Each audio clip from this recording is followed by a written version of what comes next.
Very importantly, on the environmental management side and on the sustainability side, you'll see that one of the longer-term objectives that we'd set ourselves a few years ago of reducing the amount of potable water that we use, that is finally coming through. Potable water in our system has been reduced by 26%, and total water usage has reduced by 8%.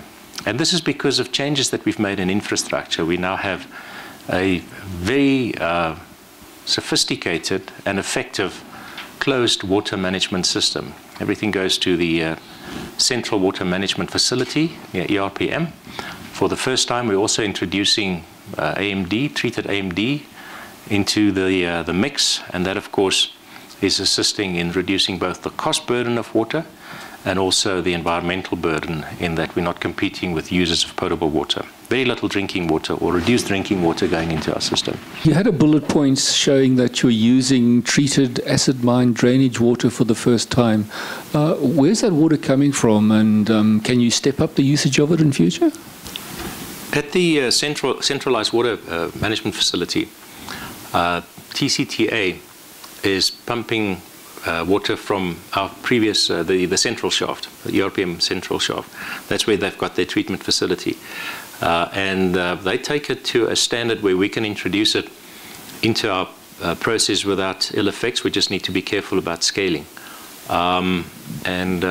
It's from that facility that we're getting this water. It's about 8 megs, which is roughly the same as the amount of water that we're getting from the sewage treatment plant. And yes, you can push it up, but it's not quite the same quality as the water that we harvest or the water that comes from the sewage facility, because the reagents in the water can give effect to some scaling in our pipelines.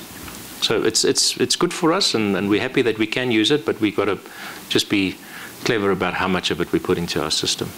Have you heard anything more about the levy, the AMD levy, that the Department of Water Affairs wanted to apply to all the mines? On the AMD, no. I don't have an answer for you on the AMD, but what we do have, though, is a let's call it a provision in the kitty. It doesn't appear anywhere on the financials, but it was part of the arrangement that we entered into with TCTA. The government, when we placed our infrastructure at their disposal, remember they deposit on our tailings dams. So we have a 250 million rand credit, which is to be applied in the event that there is a financial burden brought about within the context of the treatments of AMD. On the waterfront, you're using much less potable water. Correct. That's part of a statement of strategic intent that I think that we articulated a few years ago, 3-4 years ago.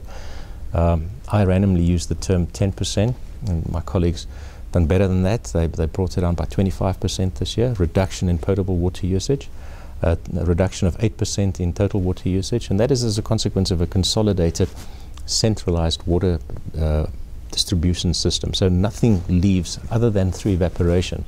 All the water that comes into our system stays in our system, and it gets pushed into all of the corners of the operation. So that's made it far more manageable, predictable, and also far more cost effective. For the first time ever this year also, we started introducing acid mine drainage, retreated acid mine drainage into our process.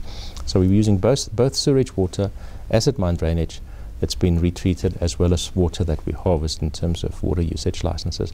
So the burden that we're imposing on other users of potable water and making sure that water gets to the users of potable water, that burden has been reduced very, very significantly. Where we still do use a lot of potable water is on the vegetation program near Soccer City. In order to keep that vegetation going, to establish it and to keep it going, you need potable water. You can't use bad water for that. That's what makes the burning down of that vegetation and an even bigger frustration for us, because it's expensive water that goes onto those plants. That was Creamer Media's Mining Weekly Online, talking to Neil Pretorius, the CEO of DRDGold.